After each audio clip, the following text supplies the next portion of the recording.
Welcome to the exciting and new podcast. I'm Jason. I'm Andy. And I'm Brian.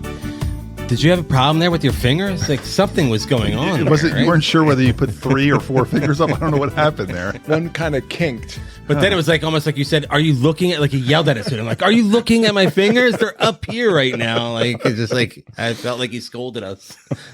I'm up here with these things.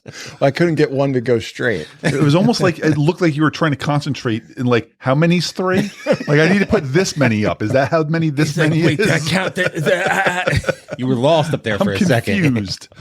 You ask him to do one thing, count to 3, and he can't even do that. Well, I'm going to ask him another question. Oh, what movie are we talking about Tonight. The Last American Virgin. And that released on June 26th, 1982. 1 hour, 32 minutes. Rated R. Directed by Boaz Davidson. I don't know how to pronounce his first name, though. Boaz. Yeah, was he Israeli? I thought I saw. I think I saw. Yeah, because he made a film also similar to this in Israel. Like this was a something remake. Like, I think it was called Licorice yeah. or something like that. I saw that. This is like a remake of his original movie or something like that. They're like, I can make it here and there if you want me to. You Americans are much more lenient. I can get away with a lot more nonsense here. I didn't see anything else under his IMDb that caught my eye. So Nor did I. I did notice that this was not streaming anywhere. This was hard to find. Not to rent, not to buy, not to anything. I had it. My cousin, she had it on a 6-in-1 DVD set. This was one of the movies on there. 6 different movies. There's 6 different movies on there On one DVD. Yeah, and already that's on there. What did we do with last? Zapped was on there. Losing It's on there, which is coming up. Okay, and so it was a 1982 sex romp DVD. There's 3 other ones on there, like Valley Girls on there, and there's one I never heard of. This movie seemed to just looking it up as I was watching it seems to not have stood the test of time like movies like Porky's or let's say like it got Fast lost. Times at Ridgemont High that's coming out in a couple of weeks and stuff like that. Yeah, this is buried. It got lost in the shuffle. Like it didn't get played as much, maybe because of the title, having Virgin in the title. That might have maybe had something to do with it. I remember when I saw this, I probably was like 15 or something like that when I caught this on Prism late one night, and that name alone was I am watching this movie. Like, because if he's the last American virgin, then there's a lot of not virgins in this too. So let's watch this. I remember from back then, I thought I watched the whole movie, but I know I just got it on tape. Or you watched certain parts, and I just would fast forward it to the movies. This is the first time you watched the whole thing. You think? Yeah, I think this is the first time because it's a great movie. Yeah, I probably have not seen this movie in like 30-ish years, like maybe even longer ago than that. I mean, I've been out of college for 30 years. I'm sure I watched this before college. I'm going to say early, maybe 1990-ish is roughly around when I saw this movie the last time. And at that time, I don't really think it sunk in.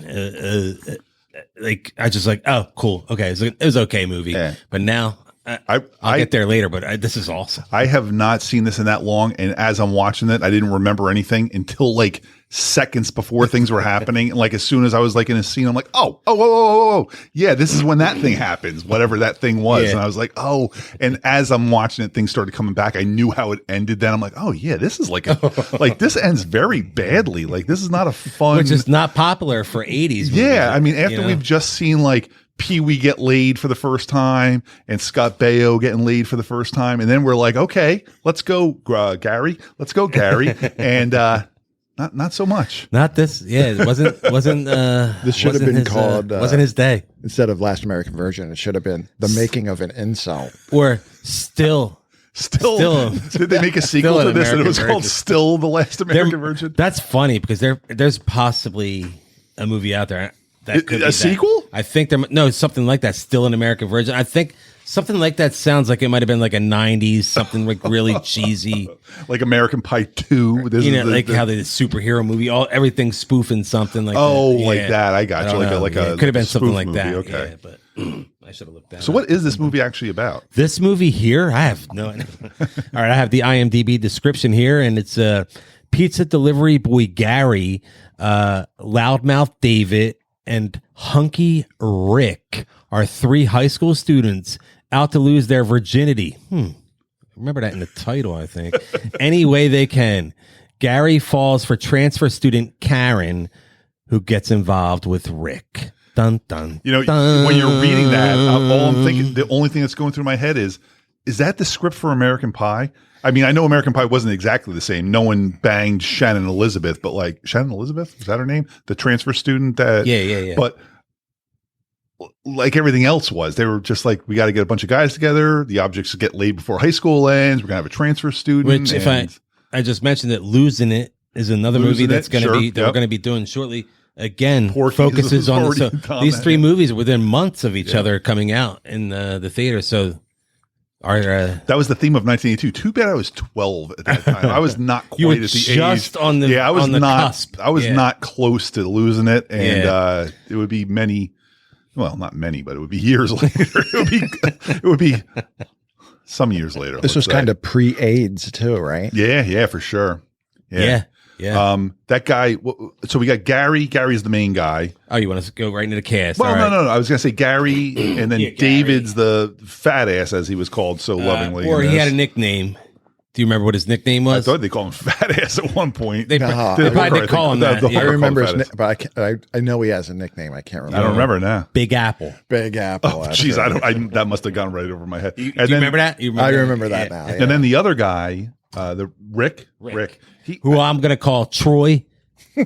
Troy from Goonies, yeah. And he looked like River Phoenix. Like I was shocked when I He looked did up have, his. especially with the two-tone-ish hair. When I looked him up after, or as I was watching the movie, I looked him up. I'm like, what's this guy from besides Goonies? And like, it's not much else. I'm like, this guy is a really good looking guy. Like, I'm surprised he did not have a big Hollywood career.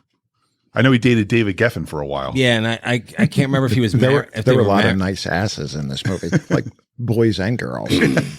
We even got to see Big Apples. Yeah. Yes. Just pounding away. Bouncing up and down on that bed. It was just like, well, boom. But let's get right into the cast here. Speaking of Gary, he was only 17 for this movie. Oh, wow. Making Is this that movie. legal to have a 17-year-old in a movie like this? I mean, didn't we go through this already for somebody? Someone was we did underage and they had to get a parental. Was it the Love Boat we were talking about? No, maybe not. No, I thought it was like. And I think back then the parents could sign away all their kids' But I think that's what rights. it was. Like, was it Zapped or one of the movies where one of the girls was like underage and their parents had to sign off on them being in it? I don't even remember now. I'm sure we've talked about it recently, but that sounds familiar where someone was underage and they. I mean, we never We'll have saw to. him. We'll look that up We for didn't a see future. his butt, right? No, they didn't show him Because doing even when they were anything. measuring the dicks, he was the one measuring.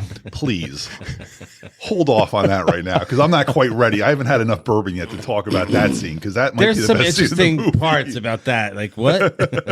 All right, so his name's Lawrence Monason. He's playing Gary. I don't have his top. Oh wait, do I have his top 4 here? I just have a couple things that he was in. One of the things I think you're familiar with. You want to say what I He was in Friday the 13th, the final chapter. Yes. He is. Oh shit! I've already forgotten his name on this podcast before. Oh, his name in the movie? No. His best friend in Friday the 13th, final chapter is George McFly. Real name. Oh, Crispin Glover. Yeah, Crispin Glover. Yep. And so they're best friends. And in fact, in Friday the 13th part, the final chapter, I want to say part 4. It's the final That's the one where they're having chapter, that party. Yeah, little, and it's like, they're going up to the lake to get laid and they're both virgins and they're both trying to get laid. So this guy was typecast, I think, but he gets it. Like they get like a 1920s stag film or something like that. They've got a big screen in the living room. They're playing this black and white silent movie era stag film. And the guy Gary comes walking up to the screen like, oh baby, what's going on? And Jason just whacks him from the other side of the screen right in the, I think he actually turns around and gets it in the back of the head or something like that. I like but that kill. right through the screen, right through the screen. So yeah, this guy did Last American Virgin and he did my all-time favorite Friday the 13th movie. So do you have anything else that you remember him from? I do not know him from one other thing now. You know? Not that I'm aware of. Do you know him from anything else? I hardly knew him from this. He played Ben in a little movie called Mask. Oh. Wait a minute. Ben? Who's Ben? He was his friend. Oh, wow. Okay. Yeah, he was I've seen Mask, but I've probably seen Mask. I thought maybe you guys would have known that one. No. Rocky had a friend. Well, I was going to say the last time I saw Mask might have been the last time, like I might have done a double feature Mask Last American Virgin for, it's been a long time. He gets jealous of Rocky. Oh. Yeah. He gets jealous of Rocky. Rocky, the deformed guy. Well, because when Rocky started getting like all those people being his friend. And who was he trying to hook up with? Laura Dern? Laura Dern was the blind girl that was trying to hook up with Rocky. Yeah. Laura Dern's cute, but like, not jealousy. You could get better than Laura Dern, especially if you can see. Laura Dern, come on our podcast. I do not mean to insult Laura Dern at Bruce, all, but come on our podcast. Oh, Bruce Dern. That would be fun. Have them both on. That'd be great. That's all I had for Lawrence Monason. Did you remember him from anything? Oh, wait. He said he didn't know I did have one more thing. I'm sorry. I jumped right ahead to Mask because I thought you had it. But he was in a very special episode of Different Strokes. He played Jerry. Willis is having like an argument with Mr. Drummond and everything, and he ends up moving out, and he moves in with this kid. In with Gary. He moves in with Jerry or Gary. Okay. And Jerry is an alcoholic.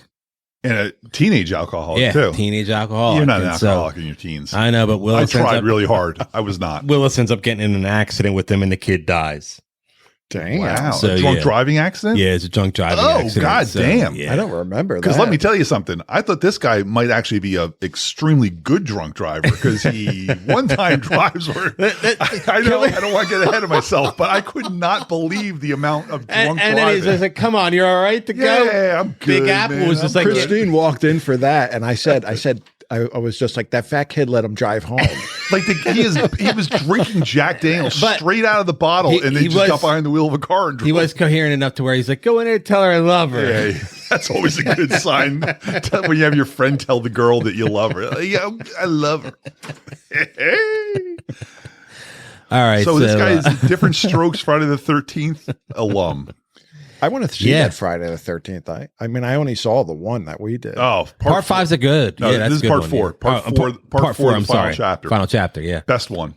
Corey Feldman's in that too. Corey Feldman, Crispin Glover, Gary, and I don't know if there's anybody else. Is Shavar Ross in that as well? I don't remember. Dudley. If that's the one. Yeah. No, he's in part 5. It's 5 for Dudley. He's in part 5. Yeah. He makes it into another one as well, doesn't he? He's in 2. He survives part 5. I don't remember if he gets it later. For some reason, I think he might be in part 6. Maybe Horshack's in part 6. He might die. Horshack gets killed. He's the first kill in part 6. Yeah. Does Dudley get diddled by Jason? Yeah, Jason's played by Gordon Jump. Gordon Jump makes a surprise cameo in Friday the 13th, part 11. It's the only episode. It's the only installment of Friday the 13th where Gordon Jump plays Jason. It's also, for all of Friday the 13th's many faults, the only movie where there was pedophilia in it. Everybody else was fair game, except for that one time when Gordon Jump went after Dudley, and Jason quickly dispatched his own form of justice on him. Had to do it. He had to do it. That was the time you're like, go, Jason. Yeah. Yeah. That's one of the few times that you are righteous rooting. Kill right there. Our next, we have my personal Facebook friend of mine, dear, sweet, beautiful Diane Franklin. Okay. So you're Facebook friends with her? Yes, and she plays, right? She plays Karen. Yeah, we're almost going steady. By 1982 standards, I think you actually are going steady. Watch out, Rick. He messaged me. We're going steady now. Watch out, Rick. I'm coming for her. All right, but she's playing Karen in this, and one thing about her, I did learn she's deaf in her left ear.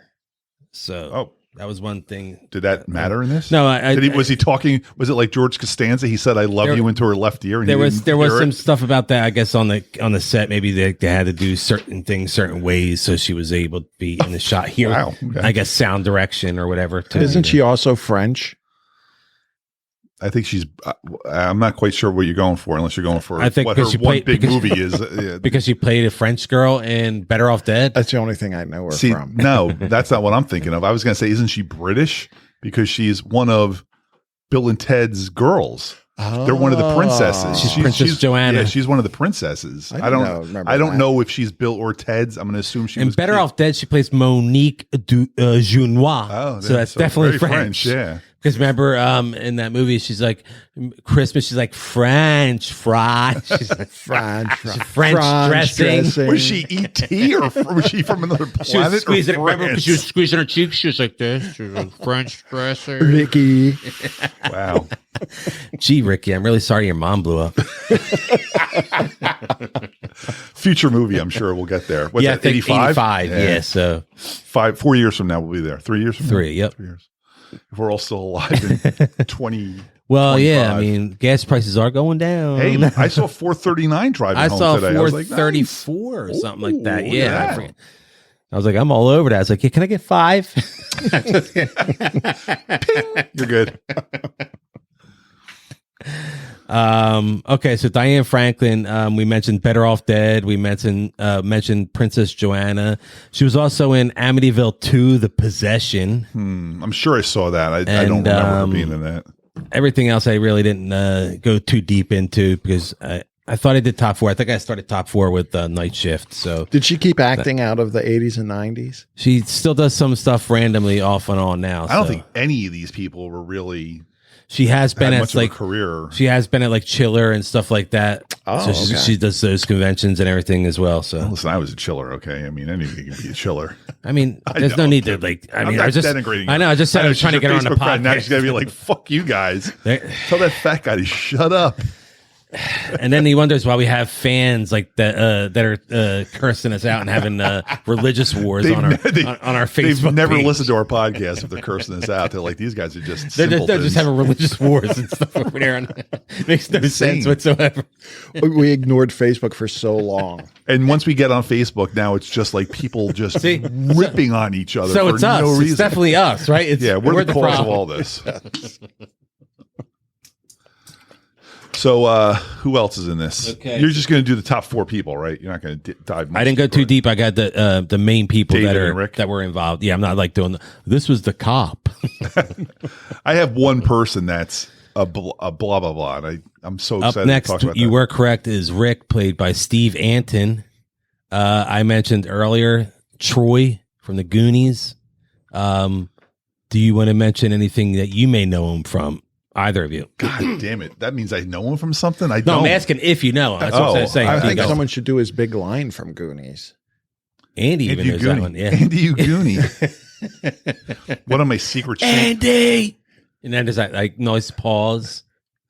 You Goonie! One of my secret shames in life is that I've never actually seen Goonies all the way through. Like I've seen it in such a good parts. movie. I've seen it all the way through, just never sitting through all it in one sitting. I didn't see it in the theater. Like it was I one of those movies I missed when I was young. Into the theater and sitting down to watch that movie. My boys both loved it, and every once in a while they'd be watching. I'd come in and be like, "Okay," and I'd sit and watch. But you're catching a half hour of it here and there. But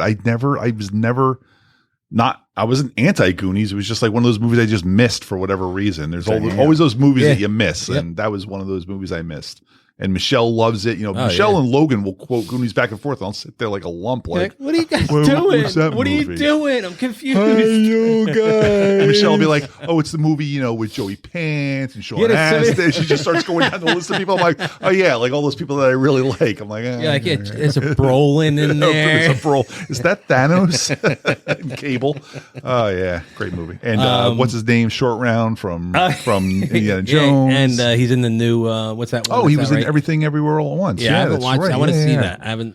Yeah, I haven't seen watched that yet. No. Brady told me to watch. Good, not great. Connor said it was great as well. Nah, not great. Good, not great. Oh no! It is an extra long Rick and Morty episode. That is exactly what it is. And when Rick and Morty feels like an extra long Rick and Morty episode. When Rick and Morty were still good, though, right? It's a very good long Rick and Morty episode, but it feels like you're like, oh man, they could have cut like 20 minutes out of this, and it probably would have been a perfect movie. A lot of too many. It happens with too many. And I don't think it's that long. I'm sure it's not 2 hours long, but it felt like there was too much in it. Yeah. Anyway, all right. So we'll get to that movie in 2071 or something. 2061. We'll get to that movie. Brian and I will be heads in a jar in Las Vegas somewhere. Hopefully. So you don't know him from anything else, right? So I have Rick. Rick, yeah. So I have Rick also here, and he played in. He was in The Accused. Harrison Ford and Raul Julia, and Bobby. What's her name? Bonnie. Die Hard's wife. I forgot her name. Bonnie, you said? Bonnie Bedelia. Franklin? Bonnie Bedelia, is that her name? I don't know. Bonnie Franklin. No, Bonnie whatever. Hunt. Accused is a great movie. I don't remember him in that, though. Yeah, he was probably just a he would have been like in his like 20s, but also by a background character too. Yeah, he was in a Silver Spoons episode, but he was also Jesse in Rick Springfield's Jesse's Girl video. Oh, he's the titular Jesse. I honestly don't know if I've ever actually seen that video. That's one of the ones I thought you were going to know. That's I don't know that one. That's all I have for Rick. He had a spectacular ass. He was fit. Really good looking guy. Yeah. Really like very fit. The first scene where he shows up, I was like, damn, I'm like, this guy, he must have died. Like he must have died at like 25 because he obviously, the way he looks, he would have been doing things into his 50s. He looked like Rob Lowe or someone like that. And then I looked it up and I'm like, he's still going. He's still alive. Yeah. I think he's just under 60 or like 58, 59, something like that. But like after Goonies, it seemed to like just dry up for him. I don't know. I mean, maybe there were too many guys, you know, you had Rob Lowe. And then also maybe he's like, maybe Leo, he got out of the, maybe he didn't like it, you know? But like I said, he was dating David Geffen for a while. Maybe David Geffen like Phoebe Cates'd him and just said, I'm locking you down and you're doing nothing else. You're just like, I'll tell you what, keeping David, you in my back pocket. You know, I would have been like, sure, why not, David? I would have done whatever he said. I'm like, sure. Keep pumping out babies. I don't think he was doing that, but maybe. He was pumping out babies, just half the DNA. Up next was Joe Rubbo. Joe Rubbo. I don't know how to pronounce that one. R-U-B-B-O. I guess it would be Rubbo, right? He played David, also Big Apple, and I think he was in one other thing. Every single time he came on the screen, I was like, how did Artie Lang not get this part? He looked like Artie Lang so much to me. Actually, he's much heavier than Artie would have been at that age. But man, he looked just like Artie Lang. He had the same hair. He had that same kind of like New York attitude. Yeah, that like North. This was like in California, right? This took place in California. Yeah, this was definitely. And he seemed like he was like straight out of the Bronx or something like that. Super likable though. Oh, nothing wrong with him at all. Yeah. I mean, he let Gary drunk drive. He was always ready to take sloppy seconds or even. And then he was on Gary's side. Remember when he set up? He's like, Rick, come with us to go have sex with the whore to keep her from going with. They said they had a date with a redhead or something like that. The lie, right? And like he was right there with Gary lying about that. So and I might add, he was also Gary's wingman when they were measuring wangs. Like he was the guy. He was the guy next to him. He must have been underage, Joe. Like he must have also been undersized. How did everybody standing up there lying? How did everybody just get chubbed up and just ready no one to there go? Unless they were looking through that, and then like looking over in the window, and then being chubbed up and looking over and be like, "All right, I'm out." As soon as I saw someone that beat me, which would have been the next person I saw, and it's like, I don't even have to. And if you didn't see Victor winning, I don't know what you had to know that was happening. Come on. He boasted that he was going to win that. So I didn't have anything else for him. Carmela, she was famous for, I put in here because she was in Up in Smoke. I was waiting for her to go, coochie. She definitely seemed like Charo. Oh, In fact, until she showed her body, was also in Cuckoo's I was Nest. like, this might be Charo. And then she got all naked. I'm like, oh, Charo wasn't getting all naked and stuff like that. But Charo was PG. She definitely kept a PG. She had her love boat. PG. Maybe PG-13, maybe because she was like flirty. But she wasn't going to blow her love boat. Oh yeah, no. So she was going to be like, I'll keep my clothes on. Is that time for Michelle's quote now? No. Oh, we'll get to Carmela. I mean, we can talk about Carmela now. Like she was all naked. Well, I got a couple more on the fine. cast list. I have one more huge cast person to discuss. So. Okay. Up next was I had Winifred Freeman. She played Millie. This is my girl. Like this is what you want to talk about. If you're bringing her up, then you know what I know her from. All right, what do you know her from, Andy? She is in Naked Gun from the Files of the Police Squad. She is. As soon as I saw her appear in this, I was like, "Oh my god, I know who she is." She was in the driving class with John Houseman. John Houseman was the driving instructor. She was driving. Leslie Nielsen gets in the back of the car and he's like, follow that car, Stephanie. And they start driving. And then the truck cuts him off and he's like, John Houseman's like, Stephanie, extend your arm, extend your middle finger. And she flips off the truck driver. But she's got that kind of face. I never forgot. As soon as I saw her, I was like, I know who this girl is. I can never forget that. Yeah. That whole scene is just great because it's like you see a little bit. Doesn't the car like it's backwards at one point? Oh, yeah. Like that? That's where they end up. I forget who they're chasing. They're going down the wrong way of a highway exit or whatever. And for whatever reason, that's when the fireworks store explodes and Drebin's just standing there. Nothing to see here as the fireworks are exploding behind. Nothing to see here. Oh, that's such a cool movie, but anyway, man. Stephanie, she was the I keep wanting to say designated driver. She was the driving. She was taking driving lessons. Yeah. John Houseman, who was like 110 at the time, was giving driving lessons. She was Monique's friend, right? She was when the three boys hooked up at the very beginning, and they go back to someone's house, Gary's parents' house. They go back to Gary's parents. The other two girls go hook up. She's like the heavier girl. He's sitting on the couch. He's like trying to take off her bra, and she's not moving. She's just kind of got Roxanne and Brenda. She's got chips all over her. And she's got like a she's housing those chips. She's just like, oh right, because she picks up she's at the whole bowl. Yeah, oh, she's like she offers it to him. She's giving him one behind her as he's like trying to grab the scissors to cut her bra. She was also in an episode of Happy Days, a later episode, but then she was in she was a member of the band in Joni Loves Chachi. Michelle actually pointed that out to me after the fact. She was looking her up. I guess she was in like almost like a regular on Joni Loves Chachi. Yeah, she was in. I think she was in. And she played band, the same character in Happy Days. Whatever her and name like was. She was only in like Days. a couple episodes. Yeah, but they must have brought her. So. They must have taken some of the young girls over from Happy Days to Joni Loves Chachi to like fill out the cast. She was in 6 episodes of Mr. Belvedere. She played Wendy. Okay. And I got Enid. She played Enid in Married with Children. So, that sounds like one of Peg's. That's what I was thinking when I heard like cousins or something like that. You know what I mean? So, which makes sense because that would be a wanker, right? Wanker, yes. Wanker. Wasn't Tim Conway her dad? Uncle? Either her dad or uncle. Yeah. It's been a while. That's a good show, man. Married with Children's all good.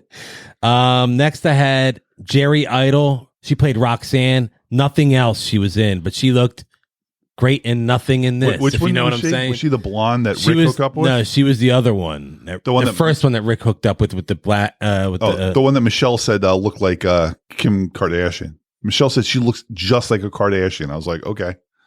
You're like, I don't know. yeah. The girl, one of the 3 girls that went to their house. The one that walked out Millie. naked when the parents came home. Yeah, she was. She came running in. Yeah, she's like, hey. She was the one that Rick hooked up with because David had the blonde in the bed. Go outside, take your clothes off. So it was the girl that Rick hooked up with. Yeah, she was. I mean that was probably Rick hooked up with Millie. I fast forward to. Oh no, I'm sorry. Gary hooked up with Millie. Yeah, Rick was hooking up. With Roxanne. Yeah. Should we call them by other things? Should we say Goonies, Friday the 13th, and I don't know who David is. Nah, I know. It's just, whatever. I know. That was me. Their names don't even matter. Then Brenda was the blonde. She was in Young Doctors in Love. Oh, was she? A movie I think we were supposed to do this year, and then we decided there's better movies to do this year. And then for Arthur, I think. Arthur. 2 other people I had were Jimmy Robertson. I think that's got to be wrong because I got that person playing Rose. So I got something wrong there. I got her name wrong. Sorry, Rose. But she played, she was also in Don't Tell Mom the Babysitter's Dead. Oh, wow. And then I got Brian Peck. He played Victor. He was in 7 episodes of Growing Pains. Who was Victor? Oh, Victor was the nerd. Yeah. Okay. And he played Scuzz in Return of the Living Dead. Oh, okay. Yeah. All right. I was like, I remember the name Scuzz. Yeah. As soon as you said that, I remember him from that. Yeah. So that's our cast. Do you want to give Michelle's quote now, or when do you think would be the right time? Well, no, I could give it now. Okay. So, at one point during the movie, I guess Gary's the pizza delivery driver. And I actually wrote down the name of the pizza delivery company that he worked for because it was such an interesting name. I'm like, Pink Pizza. I'm like, what is this name? Pink Pizza. It's like Victoria's Secret pizza or something. Well, I know there's like a bar in Vegas, the Pink Taco and stuff like that. Like, but this is 25 years before that ever became a thing. So yeah, I don't know if that was some kind of and what was something the giant thing on the top of the station wagon, like. Like a guy delivering the pizza guy like why would you put that on the top it of was so funny because he was wagon? A pizza delivery driver and he was like I delivered pizzas when I was in college. I had to provide my own transportation. He was using the guy's car to Did you get pizza. Gas money? No. So no. It was all I got paid minimum wage and then tips. Okay. So it was all about tips, which were good. I mean, that got me through college. And you got the money right then too. You didn't have to in cash. No one paid in credit cards back then. Yeah, it was just like guys would just like pizza was $15. People would hand me a 20, keep it. I'm like, okay. So Gary delivers pizza to this woman, Carmela, and she takes a very quick liking to Gary, but he is so socially awkward. He gets the cues. He just doesn't know how to react to the cues. He knows that this girl wants it. Woman wants it, but he can't do anything about it. So he comes back the next day with his boys, Dave and Rick. And so they go in there. She takes her clothes off. She fucks Rick. She fucks David. And then her boyfriend comes home from he was overseas. a sailor, right? He's in the Marine. Paco. He did not look like he was Paco. He was in the Navy, but he was not dressed like a Navy guy. He looked like a guy that had did he have like long hair? He looked like he was just like a pirate. He had like the wool cap on, and he looked like any kind of like stereotypical. I've been out to sea for 3 years and I haven't seen a woman in that time. So that was him. And then he came home and raised hell and they all got away. Although David should have been keyhauled because he was so slow getting down the stairs and he ran down naked. And then he didn't have his clothes. Naked, and the guy kind of let him get away. Anyway, through all of this, I got to mention something right there about that scene where you were just at. So Carmela? Yes. Yeah. Every time I say that, I'm thinking of like Tony Soprano's wife. I'm like, wait a minute. I'm like, this is not Edie Falco. Carmela. She's naked all the way.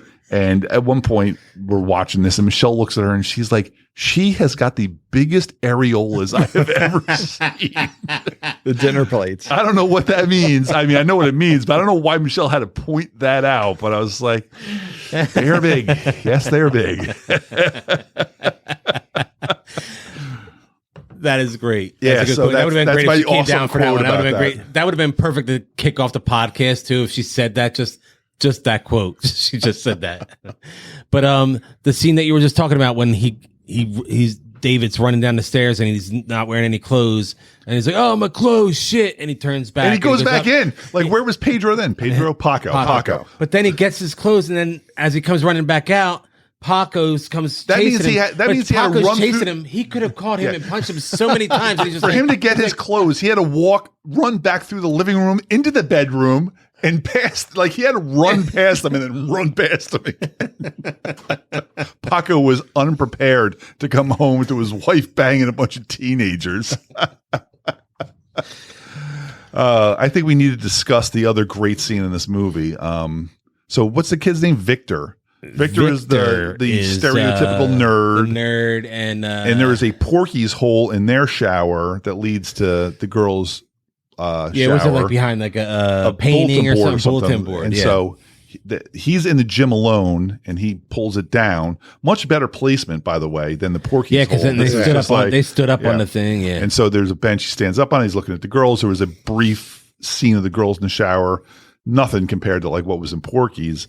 And then he, for some reason, can't hear the 30 guys coming behind him in the gym, and they sneak up on him as he's looking through the girl. And so they mock him for looking at the naked girls in the shower, even though every single one of them has probably looked at the girls in the shower. Oh, of course. Yeah. And he makes the claim that he's got the biggest Johnson out of all of them. And then there is the infamous. Does somebody like just call it out? Like, yeah. Well, because they bet money on it, right? I know, but somebody goes, yeah.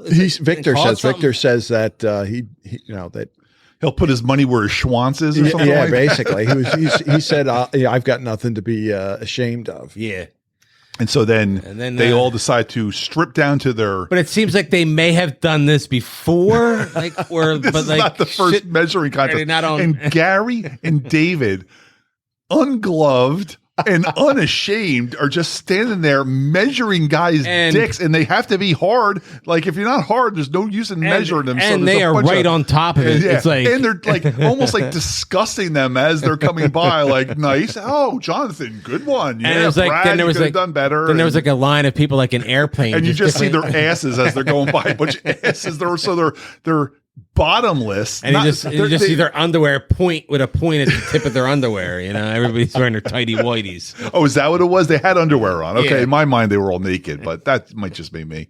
And so Victor wins that because they measure from the balls, and it's 9.5 inches. Yeah. He says 9. They say 9 inches. He's like they from the balls, and they're like, we did. And he's like, it's 9.5, and so they give it to him, and he wins. And you're like, want to give it to him? I mean, anyway? 9.5. They probably won by 4 inches. No one else was probably packing that there. I would like to discuss the amazing soundtrack minus one song. I'll discuss the whole soundtrack, but that's fine with you. Go ahead. I just thought throughout this entire movie, I thought the music was just perfectly layered throughout it. From what I remember, and I don't remember much, this might have been one of those first movies where the whole thing was current pop. Like Fast Times comes out 2 months later. He does the same thing. You got all the great and that's songs a huge Fast soundtrack, Times, and you got all those great songs. That's probably why this movie gets lost. It almost seems like this was the template for Fast Times soundtrack. They got the cars in this, they got the cars in that, and and like, from there. But since you're gone, man, that was good. Let's do that again. And so I really enjoyed Shake It Up. Shake It Up was in there. Shake It Up. Yeah, I mean, just the soundtrack alone, and then the additional songs that did not make it onto the soundtrack. I could just name a few. Like, what's that mean? It was in the movie. It was in the movie, but it wasn't like on. Like, if you bought the album, it wasn't on the album. I always hated when they did that. I'm like, hey, you're like, that damn song. it. Where was that? Because then there'd be a set. Like, I think Dazed and Confused was like that. The soundtrack came out, and then it was like, man, but they what couldn't about get these the rights songs? to like Dazed and Confused. Then Led Zeppelin wouldn't give them the rights. And then the second soundtrack comes out for it with like part two with the rest of the stuff, you know. So, but back when it mattered, back when you could only put so many songs on a side. I'd say my favorite Police song, "The Do Do Do." The da da da is in this song multiple times. There were songs used multiple times throughout this, and I like that. And it just felt like it felt right every time you heard it. It's just a fun song. I mean, it's just that's a great song, and that's on Zenyatta Mandata right there, hanging up right there. Look at that, nice. Journey was on playing. Journey, which I just commented, Jason, probably the day before I saw this movie, how Journey's now on my never need to hear it again list. Journey was also one of the bands that was in the film, but not on the soundtrack. Oh, really? Yeah. Open Arms was the Journey song that was in this. But Whip It was played multiple times throughout the movie. Wasn't there someone with a Devo hat in this at some point? At the party. Okay, yes. Somebody's at the party when Gary finds out that Rick. Oh, when he first drives her home, and he's like, "There's a party this weekend," and she's like, "Oh, I got plans, I can't go." And then he goes to the party, she's there already with Rick, right? Yeah. And there's a guy in a Devo hat there. Yeah, that's when David falls in the pool. That's when David falls in the pool. Oh, and that's the drunk driving party. Yeah. Okay. Yeah. And he comes home. Well, that's a whole other discussion. But let's finish the soundtrack first. All right. So then Oingo Boingo had a few songs on there. Oingo Boingo was on every soundtrack in the 80s. They really were. Yeah. Since You're Gone, which you just mentioned. I know what Boys Like by the Waitresses. Yep. And then that songs that were in the film, some of them In the Flesh by Blondie. Keep On Loving You, REO Speedwagon. That was in there a few times. You heard that one. And I want to keep on loving you. Great song. And then Just Once was in there a couple times. Just Once. Yep. That's the Way I Like It, Casey and the Sunshine Band. Shake It Up, The Cars. It Ain't Easy Coming Down by Charlene. yeah, that's pretty much all that I have for the soundtrack. But yeah, I think this is a really, really good soundtrack. That makes a lot of sense what you're saying about Fast Times coming out and them using this as like almost like a template. I mean, that's the first time Jason ever said to me, that makes a lot of sense what you just said there. Usually he looks at me going, what the fuck are you talking about? But I mean, you don't know how like were they making it at the same time? Yeah, and whose idea was what or whatever. I'm sure they did it independently from that, and like, you know, great soundtrack. You were talking about, so they go to that party where Devo was, the guy from Devo was there, and so Gary sees Karen.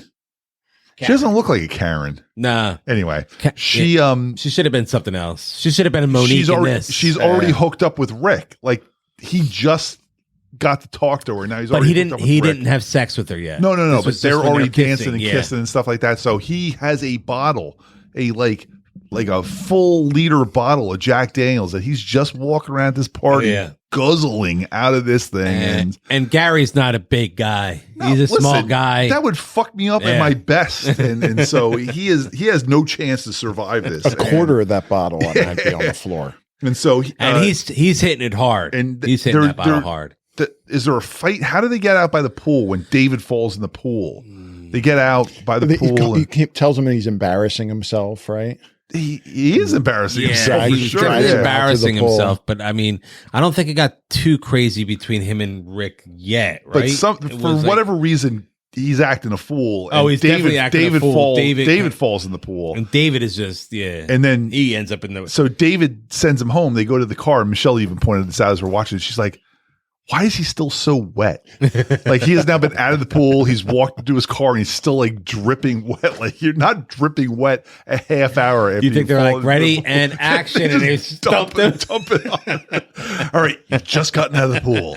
And so he says, "Are you walked a half a mile? Are you okay to drive home?" He's like, "Yeah, man, I'm fine." He turned around. He was like, he was fumbling for the door, everything. So he lets him drive home. I mean, this is a homicidal driver on the road right now. He's ready to kill children and he gets home fine. But when he gets home is a very fun scene. This is now after the hookup scene at the beginning of the movie where the parents came home with two naked women in their house. Yeah, let's back up a little bit. Yeah, so David crawled into bed with the mom because this guy is already on strike 1 and 2.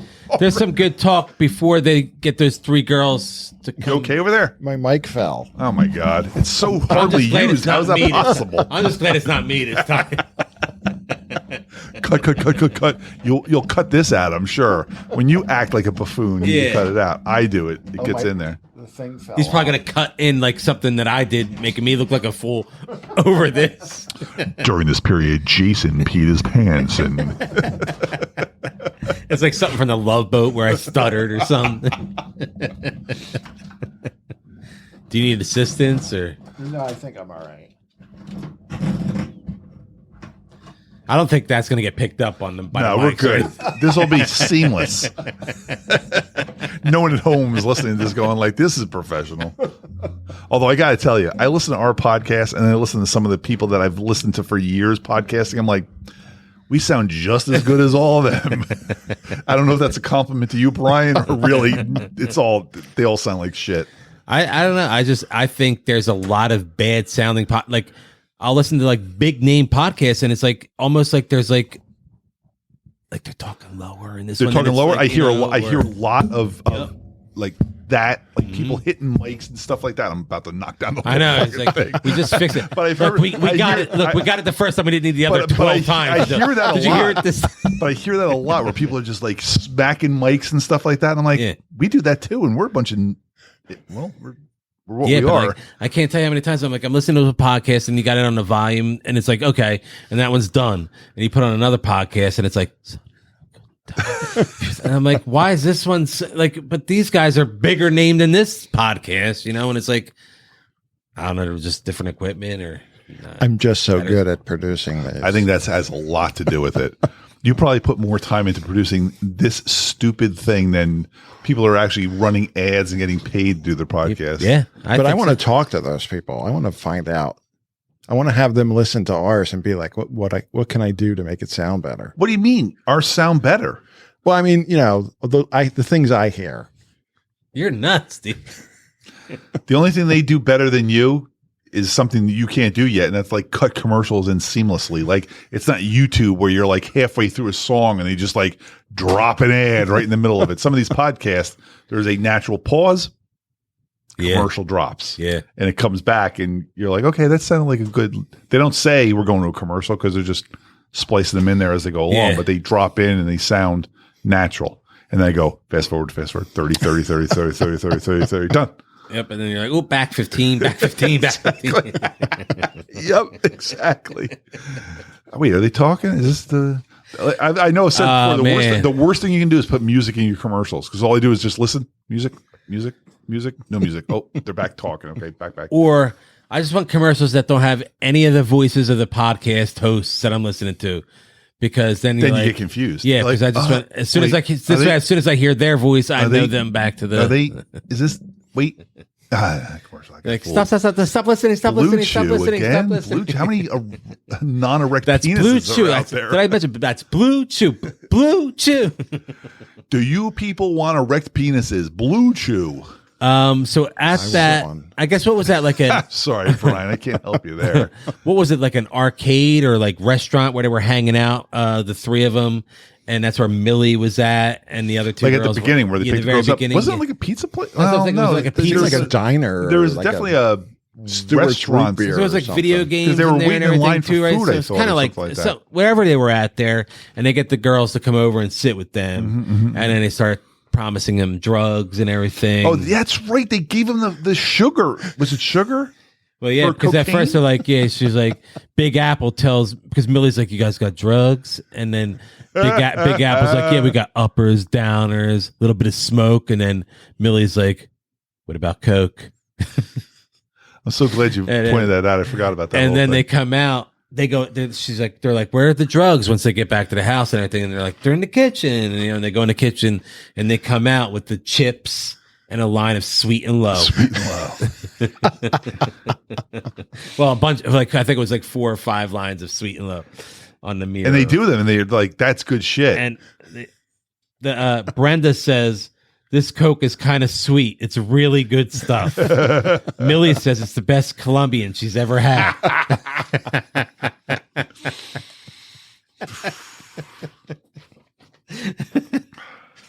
Man, cocaine, dude. I never did Coke. The fact that like you get women to do anything you want with the promise of cocaine. That was the 80s, though. It's better than ecstasy, because 80s was Coke heaven. It really was.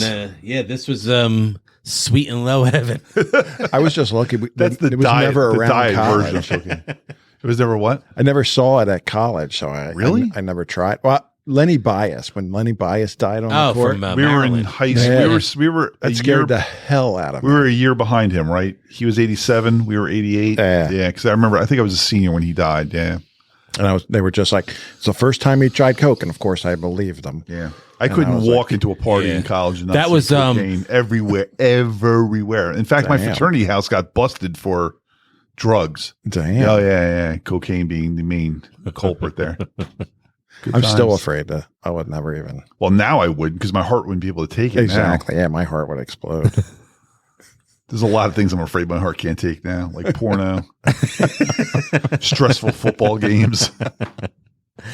One of the weird things I thought about was in the gym, they had the pommel horse. Did you notice that? They were doing like... jumping. Yeah, like gymnastics, right? I never understood why they used that. Why they had to have that in gym. That was just, I just felt like that's. I remember doing more that advanced. I know, I did too, but it was more advanced. It was like, and it had that little like the little springboard, and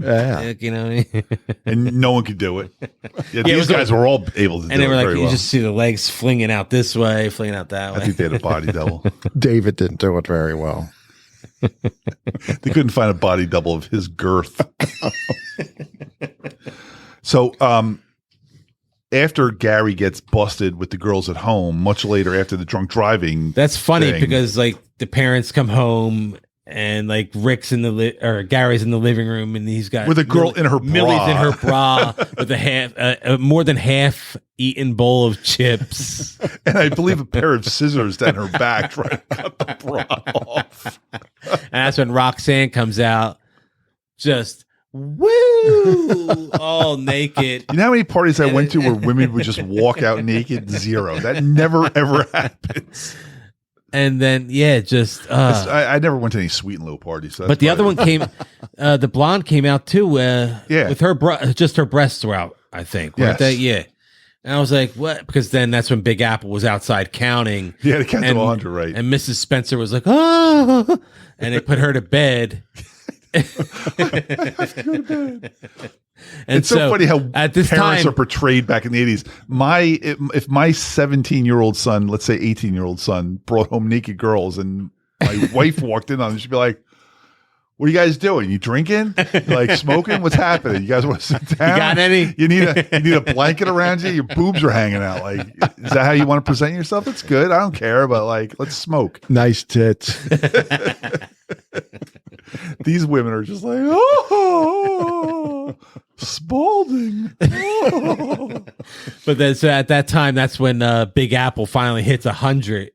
He had this, he walks into. He had to undress outside and count to 100, right? So then he comes in and is I guess he's just got a wife beater on and stuff like that. And then he gets into bed with Mrs. Spencer, and then I don't know, did he kiss her or whatever? He did something. Well, he did enough. Yeah, she freaked out. He ran out, punching him again. He runs out. He gets beat up again. He runs out and is all together, and he has to grab his clothes. And the fact that so that scene happens. Gary comes home completely wasted after driving the family car home. You know, I'm sure it looked like a Pulp Fiction scene where John Travolta just drove up on the lawn. The car's sitting there, and he goes inside, and they've got like a dinner party going on, and again, it's a bunch of old biddies, and he's like hitting on one of them, but in a what are you doing? How you doing? That's Mrs. Roswell is the one that he's hitting on. Yeah. So that all happens. I don't know if you have anything else about that scene that you have written down. I don't want to No, I just had to talk about that scene. So that happens, and like in any other movie, there are repercussions about his behavior. He has now had naked women at the house. He smashed a tray on the ground with all that glass. Yeah, all the glass, right? He's come home drunk off his ass and insulted his parents' friends, and that you never see the parents ever again after that scene. That's it. And there's never like, I'm grounded this weekend. The dad, they are in the end. They're at the end. Are they at the end? Yeah, because not the very, very end. They're at the end when he comes home. When they come home from this fake ski trip, right? Yeah. Yes, right. Okay, yeah. But he should. And then he says that Big Apple didn't go. Based on his actions earlier, he should not have been allowed to go on that ski trip. I mean, the kid. But like you said, he should have been grounded for especially in the life. 80s. For life. That's grounded for life in the 80s. How many times you get grounded for life or knew a kid that got grounded for life because of something less than that? Back then, being grounded meant something. You can't go out. And that means you can't communicate with anybody. Now it doesn't matter. Go to your room. Okay, fine. I have everything. Like they didn't want to lose. My kids don't want to leave their room. Now it's like, you go to your room. Okay, fine. No, you're going out. You're going to the park today. Go outside, walk around the house. But no repercussions from his behavior. Yeah. That was bad. The drunk driving. The mom kept trying to get the dad to do something, and he was always like, oh, you know what I mean? Gary. He was always like, it's like Gary was a popular name for 80s movies. Well, definitely Weird Science Gary. Yeah, and then who is this Gary character? Gary. Well, my roommate sophomore year in college was Gary, and that was one of our big. Who is this Gary character? Every time I'm like, Gary and I will be at the party. Who? Gary? There's a missile in my living room, Gary. Wyatt. When are we getting a Weird Science? What's there that, was 87? That's 85-ish, I think, as well. Yeah, we might make it there. Kelly LeBrock. I might have to start working out. I got a picture of me. I want to talk about all these movies that we haven't gotten to yet, and I might be dead before. I got a picture of me with Kelly LeBrock. I'll show it to you after this. Yeah. It's 19. It's not it's 2020. Yeah, it's like a few years ago. Yeah. When they're in the when they were in Victor's car and they're hooking up, Gary's hooking up with Rose. Oh, when they lied to get Victor that the girls he went in to get the 12 sodas because they got rum. You go in and get the sodas. He had a bunch of he had 6 because it was 3 girls, 3 boys. 3 boys. He had 6 big gigantic sodas because of the rum. How much rum do you have? A gallon? They had so much soda. Yeah, that was crazy. And he said assholes. So it's when they're at they go to the point or whatever, they go to Lookout Point and they're making out up there. Christine, when she walked in for that and when they parked, she was like, that looks so dangerous. And then it became very dangerous. Yeah. But that's what I want to talk about first real quick. When Gary kicks the emergency brake or whatever, or he puts it into drive or whatever he does. Or neutral, puts it into drive, I guess. And he was wearing a type of sneaker, which I thought was pretty cool. The type of sneaker he was wearing was pretty cool, I thought. Were they Vans? No. I was going to say, were they Vans? Because he beat Spicoli by a couple months. That would have been funny. Like if he had the checkered Vans. I don't remember. No, he had on a pair of pony sneakers. And I used to wear pony. And I was just like, and those are my sneakers. I looked for pony sneakers after seeing that. And Jason and Gary are now currently the 2 last American virgins on the planet. Look, Gary, man, look at hook me up, dude. And he was making out. I think that what was that girl's name? Rose. Yeah, she was pretty hot. Like, oh hell yeah, man. Yeah, she was. He should have been pretty happy. There was about that. There wasn't. Listen, it's a stupid sex romp. It doesn't matter. I love when you say sex romp. There was no explanation for why he was so infatuated with this woman, except for the fact that he said he loved her from the moment he saw her, because he tells her that later. But like a whole school year goes by and he never gets off her and she's not into him, and he's got to realize. And Rose was. Yeah, she was. She was totally. He's not ugly. He's kind of goofy looking, but like, girls don't care. I looked up her. He had a grandma's house. He had a house that they could hang out with and fuck and stuff like that. You know, he had a. But when they went down that, I guess that little embankment or whatever, and then it just went all the way down that, and then all the way through the sand, and all the way into the ocean. Like, oh yeah, I guess that puts it right there in California, right? That's not happening anywhere else. Yeah, I guess going to New Jersey, but it was not New Jersey. They were going down the embankment. They were facing that way. They were facing that. You're right. They were facing west. The camera was pointed that way. I'm sorry. What were you saying, Brian? So they went down the embankment and they didn't stop making out till they hit the water. Would you have? No. At 17 years old, would you stop making out? Gary shouldn't have been into my fucking car. I don't care. Gary shouldn't have been into it that much, so he should have stopped. He should have realized something was up if he wasn't into Rose, right? Oh, because he's into Karen. Right? Rose would have been so into it, so she would have noticed, and Karen was just being her. I'm sorry, Diane, you were being a whore. Well, the way she plays him at the end. At the end, that's the only reason I'm saying that. Otherwise, she's perfectly fine, and I'm okay. I can't be Me Too'd for that. Witness. I don't know where we are with this. I don't know how far we're into it. I don't want to forget that I have. No, we still got a little bit of time. I think not a lot, but we got a few more minutes. But if you have something in the notes, please. 2 more things I definitely have to discuss. So at one point, David and Gary want to get Rick away from Karen. So they make up the story that they've been dating this redhead for a while, the 2 of them. So let's go. Rick, come on. Would they say this has been 9 times now? Fuck your girlfriend that you're getting it on with. Let's bang some other chick. That you haven't banged yet. Yeah, and so they go, right, they haven't had sex yet. So they all go out to this hooker who is, I mean, she is straight out of Rosa? Like hooker. She's not nice at all. They cast her in Hooker 101 at the studio, and we are on a long, like going back to Porky's now. Ruby. Her name's Ruby. I know we're going to get to it when we do Night Shift next week, and hookers are so big in the 80s movies. I mean, like if you don't have a hooker in your movie, you don't have a movie in the 80s. You have to have a hooker. So this girl, this hooker, the redhead, they take her, and I guess Gary has sex with her and gets crabs, but he's the virgin still. Yeah. So I guess he doesn't have sex. She was disappointed. So I don't think he got it up. Did he just rub his? Did he just rub his? I think he just went in the wrong hole too. Remember? Yeah. That's right. So I would just like to not there. I would just like to point this out. I was watching this. I'm like, I'm on IMDb, kind of like just flipping through like trivia and just trying to see if there's anything I can pick up from this. Yeah. Oh boy, I'm excited, aren't you?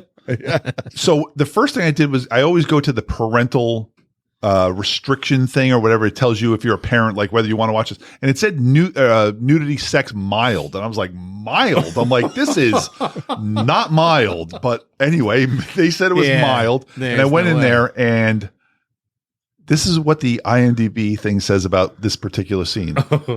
The scene where a prostitute verbally berates Gary for his inability to have sex with her. Shit, I fucked that up. Where she has the inability to have sex with her may be disturbing to children. I'm like, who are you fucking letting watch this movie? It's disturbing to children, is it? It's disturbing to a 52-year-old man. I think it's more disturbing to an adult. I was just like, how, you're letting your kid watch this? Then you don't care if this is disturbing to their. That's the most ridiculous thing. Oh my God. When I read that, I'm like, disturbing to children. I'm like, wait, what are we doing here? You're just reading thinking that you're not expecting. That's gold. I mean, come on, my God. That was so funny when I read that. That's going to make children be afraid of prostitutes. So all the guys get crabs. They try to drown them. I don't know if that's, the drowning. I honestly can say I never had crabs. I don't know if they're like, don't they like water? But it's light. Yeah, right? One of the girls says that, right? Or was it Gary? I think it might have been, was it Big Apple saying it? Maybe. Yeah. But then the pharmacist was funny too. Oh, and you know what? When I was saying very early in this, how I remembered things as they were coming. As soon as I went to the pharmacist, I'm like, I know what this guy says because my buddy Bruce and I used to quote this back and forth to each other all the time. Your balls are burning. But how long it takes him to get there? It starts off with the lice, and then it's a little lower and lower, and he keeps bringing more and more different medications to them. Like, this will take care of it. I got just what you need each time. I got just what you need. And I noticed David had to pay again. Like they run out of there. David's just sitting there like, yeah, we never got his origin story, why he had so much money. We need a David origin story for sure. This needed a prequel and a sequel for sure. This needed a Still an American Virgin? I mean, is there something called that? I mean, that would be so great if there was. Pre-American Virgin? Is that what the prequel would be called? Still an American Virgin? Please don't tell me that's out there. I haven't seen it. Still an American Virgin. This would be so classic if there was one like this. No results. No results. Thank God. It's still out there. We should buy the rights to this movie, remake it, and then make a sequel to it. Oh yeah. So Ruby was the name of that hooker that you were just discussing, the redhead that gave them the crabs. But she's like, one of her quotes was, she said, "Are you here to interview me or fuck me?" I can't even imagine the pressure to have to bang that woman on a shitty, dirty mattress in a back alley. And oh my God. Yeah, where the hell were they? It looked like they were in a garbage heap. That was wasn't it like a warehouse or it seemed like that. And there was like that Blade Runner smoke and haze all over the place. I think there was like a chain. It was like just like. I think they filmed it in the back lot. Blade Runner was done. They're like, "Hey, you can have this for our hooker." And then the set just turned around and was like, "Here you go." That was Jay Sebastian's place. Just had the hooker sitting on the mattress there. Oh my God. Oh man. So what ends up happening is Rick ends up having sex with Karen in the football, the press box, right? Yes. Yeah. Not on the 50-yard line, which I thought would have been more American Pie-ish, but Gary finds out that did Rick, he watch him? I think he stopped short of watching them. He was at the stands, but he didn't go. He's trying to find them. Yeah, he didn't go in there he didn't go into the press box and be like, "What are you doing?" Sipping me. Look how cool I am. I deliver pizzas. And then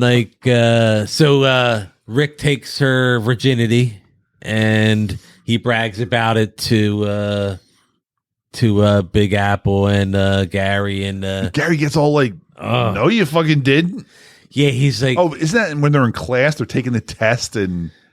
then there's the library scene. Oh, the library. The library scene is after the library scene. I guess it shows that he broke up with her because she's in there trying to talk to him. Oh, so so the first there's a scene where they're like, aren't they taking a test? They're taking a test, and that's when Gary he finds out Rick, that he had sex with her, and then the library scene is when the library scene is a little pregnant. later. That she's pregnant. And you're like, and Rick's just like totally like blowing her off, and like he's like, "Get out!" And you know what's funny? You're embarrassing. Up till that point, you're like embarrassing. I was in Rick's corner the whole time. Like Rick's the hot guy, he's fucking the hot girl. Good for him. No problem. You know what I mean? But now he's being a complete dick. His stock drops. Yep. 100 down to 0 just like that. No, wait until cool. wait until you watch him in Goonies when you finally watch that whole movie. But he wasn't a good guy in Goonies. Yeah, That's he's a what I'm bad saying. guy there too, right? That's what I'm saying. He needs he's to Josh see Brolin's, his he's Josh Brolin's buddy, right? Yeah. Remember when he grabs Josh Brolin's hand when he's on that little baby girl bike, and he grabs his hand and he's driving the car and he's driving real fast and he's holding on, and then Josh Brolin goes flying off over to off the murder cliff. He Yeah. easily could have Cliff. died. That's the cliff. That's the same cliff that Gary and Rick drove down in The Last American. I'm just kidding. But how great would that have been? God damn, I thought you were serious, man. Oh, Andy's eyes were lighting up. That's so cool how you just dropping that now. And how I timed it, the story so perfectly. And you could have was gave so out, you excited were going to for come that. at me like, why didn't you lead with that? I was so excited for that to be true. But In my mind, it's true. in the Goonies, he went off into the woods. And they were like in Oregon or something like that too. But It was also that's no, fine. but that was sort of the beach because that's where the house is. The restaurant's right there on the they water. are. They are on the water. Yeah. But when he was on that windy road, that But it was like also Oregon, so it was the hilly, yeah. Pacific It was Oregon. Ocean. Yeah, Same ocean, just Yeah. 1,000 miles farther north, or probably Or more more. than 1,000. that was fun.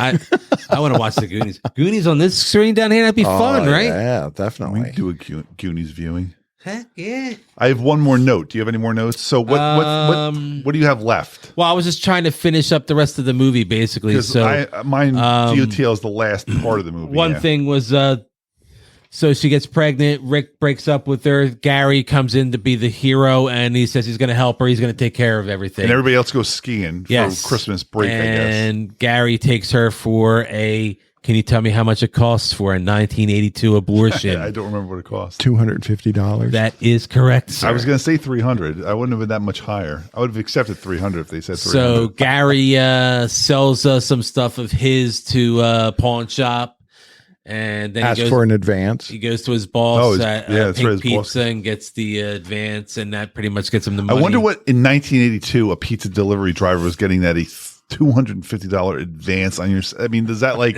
the rest of your? You only year- needed 100. Oh, Yeah. because he sold all Yeah, his he other got stuff, some- right? yeah, he got some money. So So- $100. and he had the next 6 months of salary. He had to beg for it too.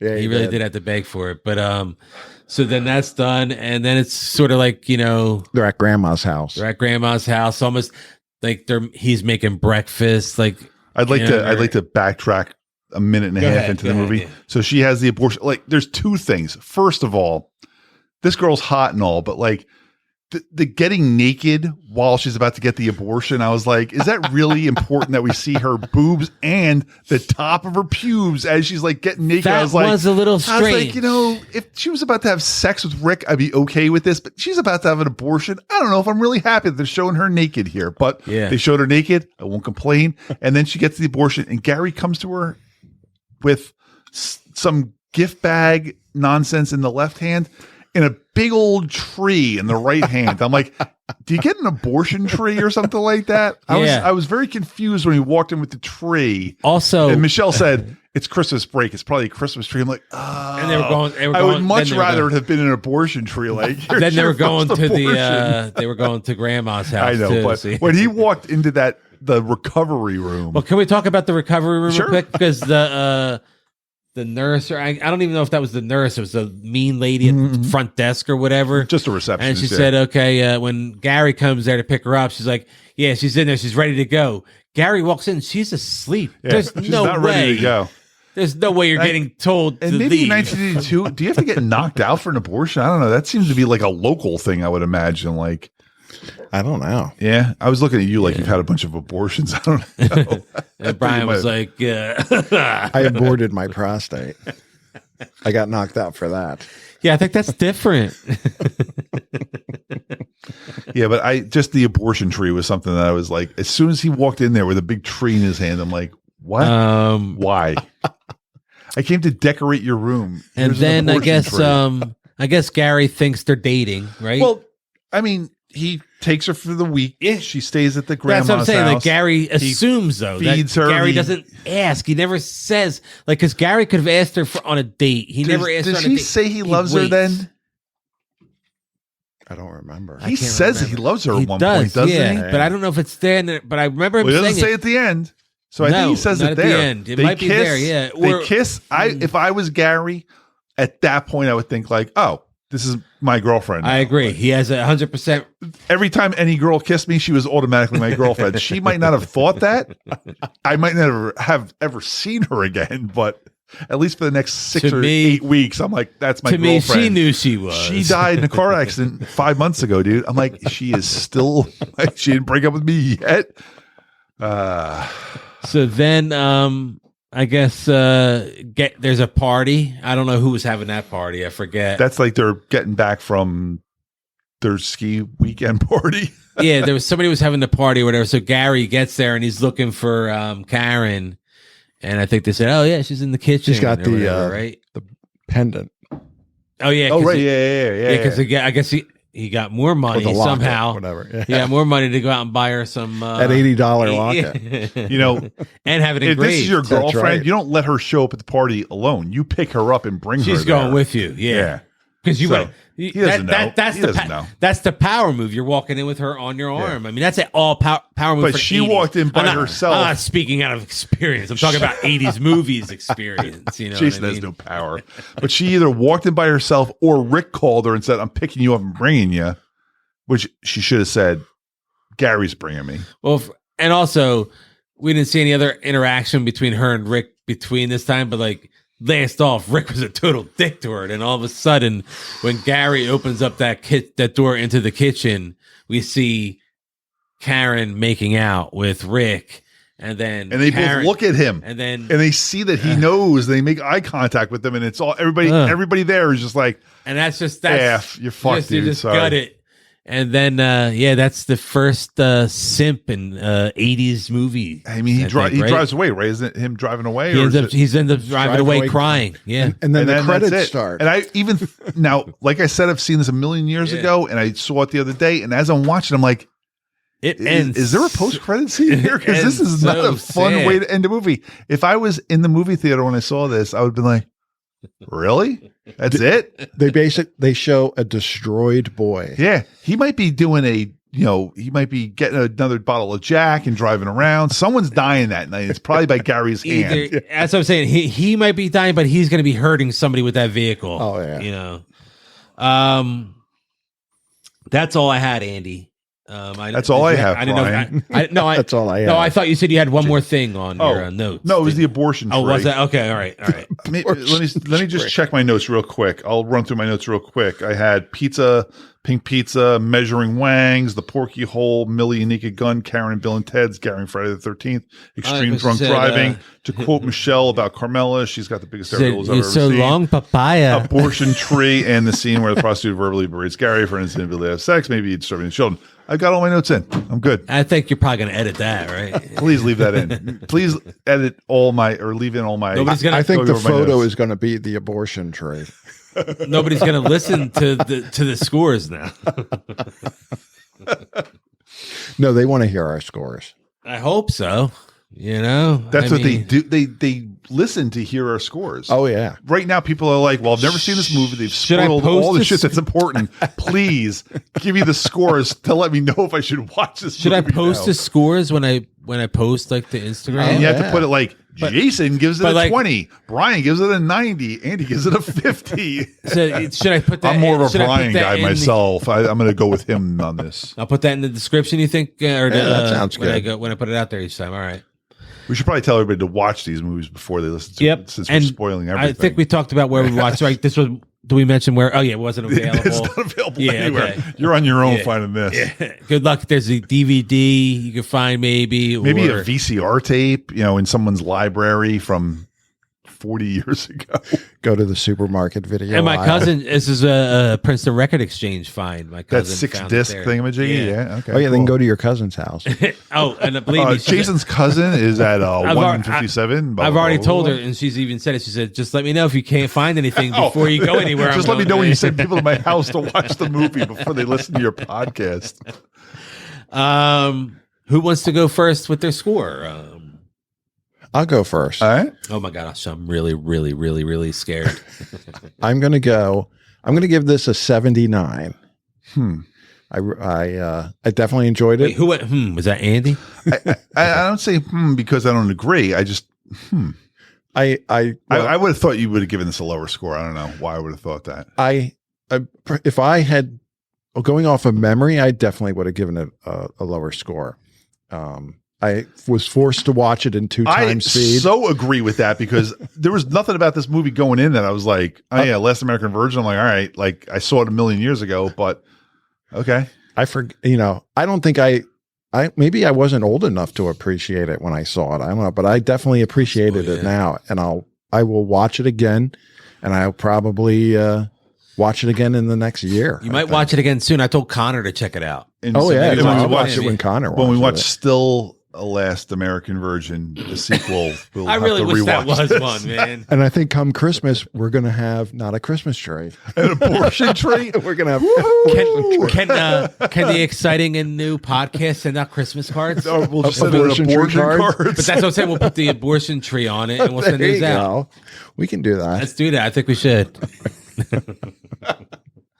I'll go. I equate this movie as to Porky's a lot.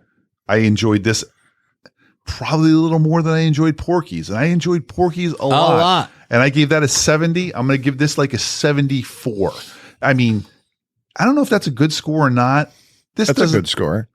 It's a of its time kind of movie. I really there were times I guffawed. I laughed so Guffaws hard. Are good. Guffaws a good sign. That's definitely a good sign.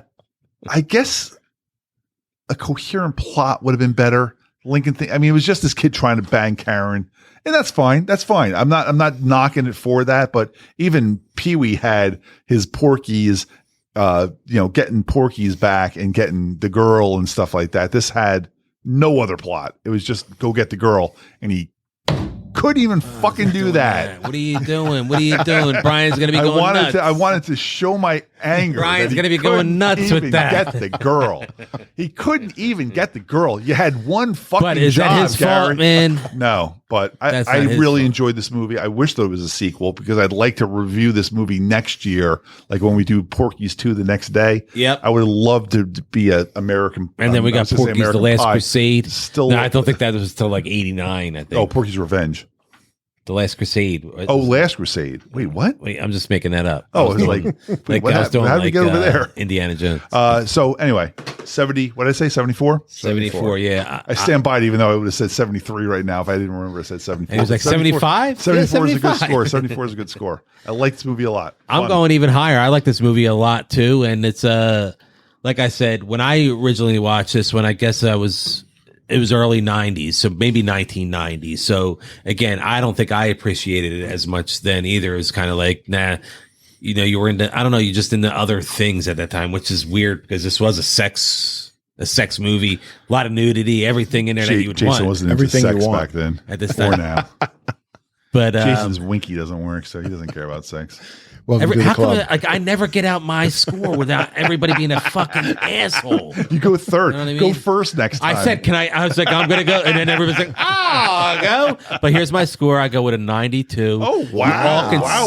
Wow. Excuse me. No, that's fine. Excuse me. You both can suck my ass.